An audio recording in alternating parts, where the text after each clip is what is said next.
It was a little past 3 in the morning, and I was sitting next to my mom in the airport. We were going to spend the holiday with Grandpa, and also to celebrate my 14th birthday with the rest of the family, but things did not look good. For some reason, our flight had been delayed.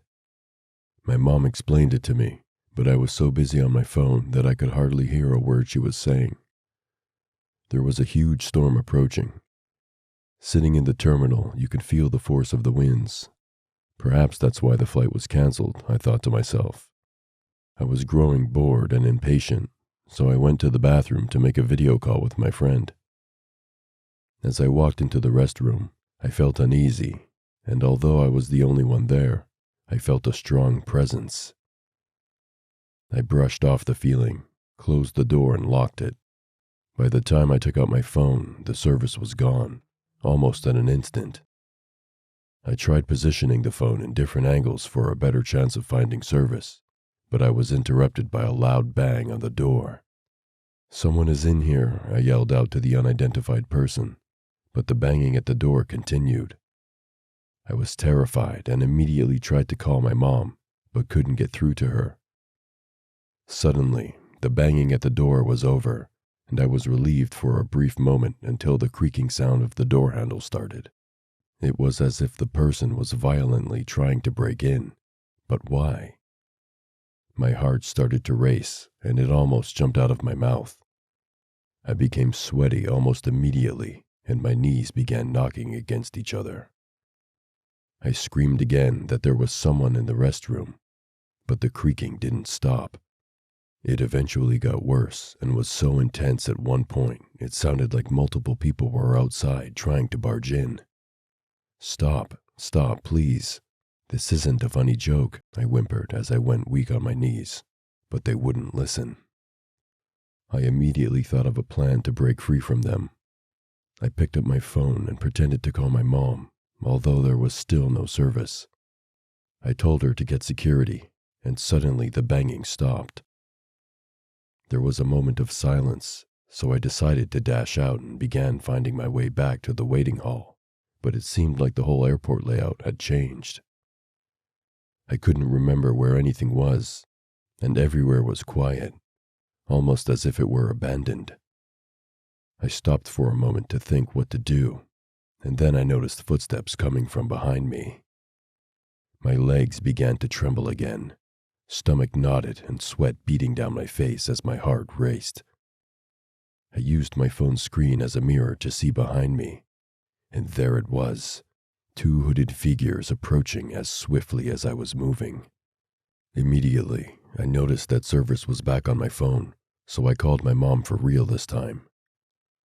As soon as she picked up, she asked in a panic, "Honey, where are you? I checked the bathroom and you weren't there." I told her I was being chased by 2 dark shadowy hooded figures, and before I could explain any further, the service died again. I could feel them really close to me, and I was now afraid to look back. I was starting to feel like this was the end. I closed my eyes and put all my energy into running as fast as I could. As I took the next turn, I saw my mom approaching me with the airport security. I yelled for her and hugged her. I was so relieved to see her, I didn't even notice that no one was chasing me anymore. The figures were gone. Even my mom and security were confused. She took me back to our terminal to collect our things. Security checked the cameras and they confirmed that no one was there, no one was after me, and no one was at the bathroom doors while I was inside. The camera only caught me running away from nothing. My mom had brushed it off as exhaustion, but I know what I saw was real, and no one can tell me otherwise.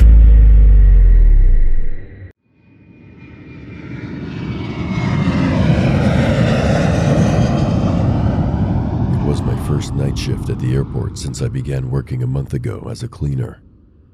A very breezy night, so I made sure I brought my sweater with me. The airport was busy as always, which meant I too was busy cleaning my assigned areas. It was all relaxing with my headset on and the music bumping, until I stumbled into a particular restroom with a lot of blood. Strange, no one even made a complaint about an injury. I stepped closer to it, and I noticed it was still fresh. Perhaps it just happened. I guess I didn't hear anything because of the music I was listening to, so I decided to take off the headset. I wouldn't clean the blood because it was too much.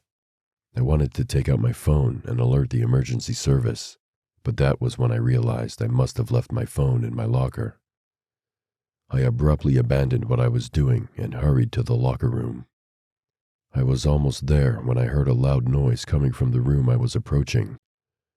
Immediately, I picked up a mop and approached cautiously.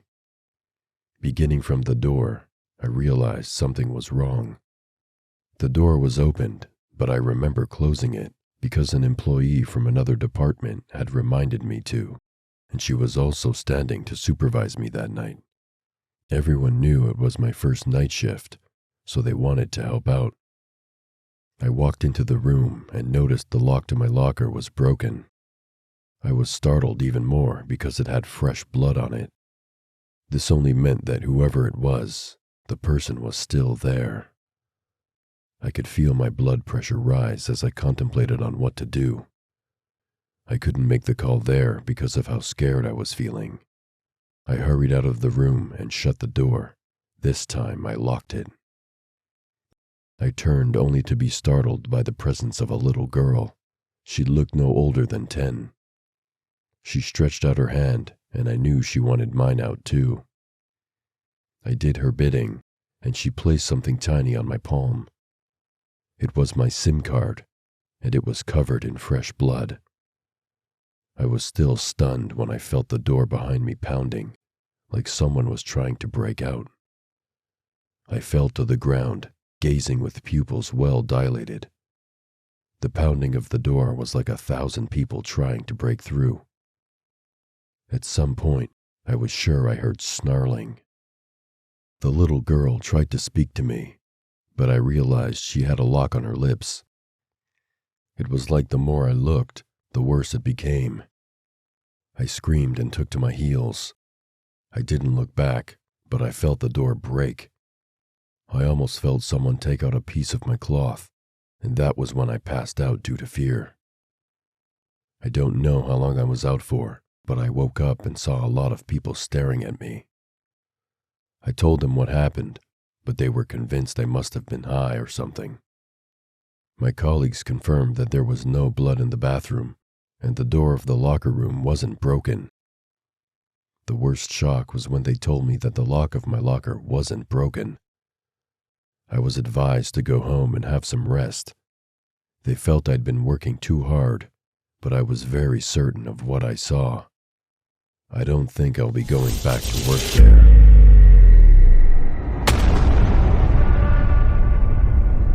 I groggily watched the silver carousel turn until it finally spat out my suitcase. I lugged it down and rolled it outside to catch a cab, too tired to haggle the inflated flat rate. Once in the cab, I nodded off until I arrived at my hotel.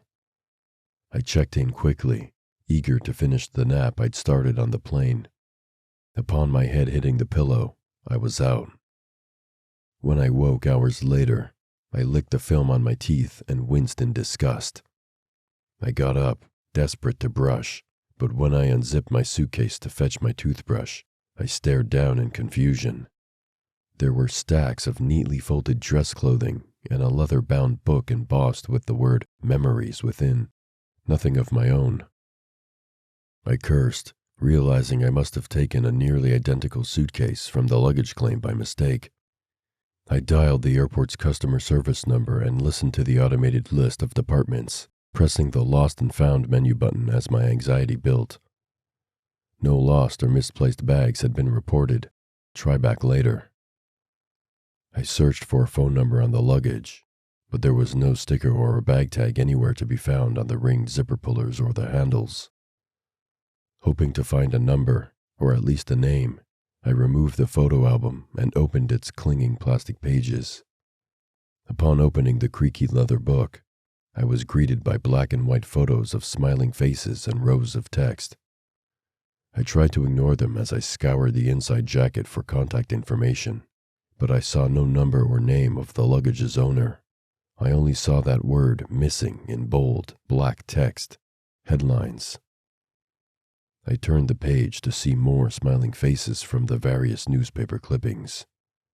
I flipped through laminated pages of missing persons from numerous states, reading details of their last known whereabouts and large cash rewards promised for their safe return. When I turned the page marking the last of the news clippings, I dropped the book in shock. Teeth, meat, flesh so butchered I didn't first understand it was human. Dozens of Polaroids, original photographs, not clippings, prints, or copies, revealed images that shook me to the core. I reached down to slam the book closed, eager to protect my rattled mind from the horrors documented within. As I did, the naked truth of the situation set in as a headband of panic tightened. The person responsible for the atrocities photographed in that book had my suitcase.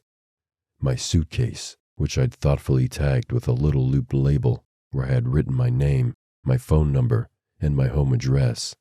That person now had my suitcase, containing my photos of my wife and 8-month-old daughter. The intercom buzzed, crackling into life. Attention all passengers, this is your captain speaking.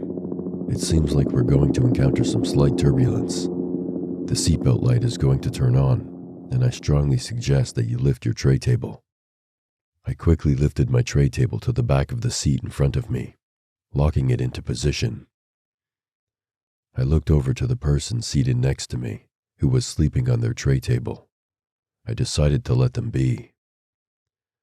A couple of minutes later, the airplane began to rumble and sway from side to side. I relaxed into my chair. The turbulence wasn't too bad. I had experienced much worse before.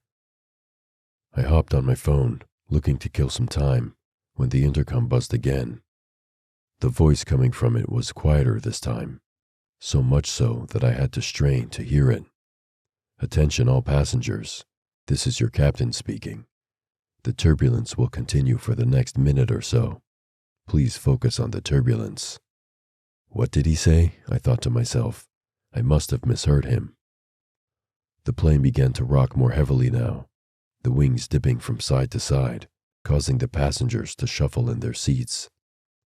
My neighbor still slept. The lights began to flicker on and off, which I assumed was a side effect of the stronger than normal turbulence. The intercom buzzed again. Attention all passengers, this is your captain speaking. You may notice some strange occurrences due to the malfunctioning lights. This is not important. Please focus on the turbulence. The seatbelt light turned off. The swaying of the airplane increased in intensity, staying on one side for longer periods of time and causing the plane to practically fly sideways. I was pushing against the sleeping passenger next to me, gravity pulling me down. The lights continued to flicker more irregularly, switching between on and off seemingly at random. I heard muffled yells emanating from the back, and so I craned my head in that direction. There was a person walking up the aisle. They were pushing along a beverage cart, standing perfectly straight even though it seemed impossible. The person came to halt every few rows and seemed to whisper something to the obviously terrified passengers before moving on again. The intercom buzzed.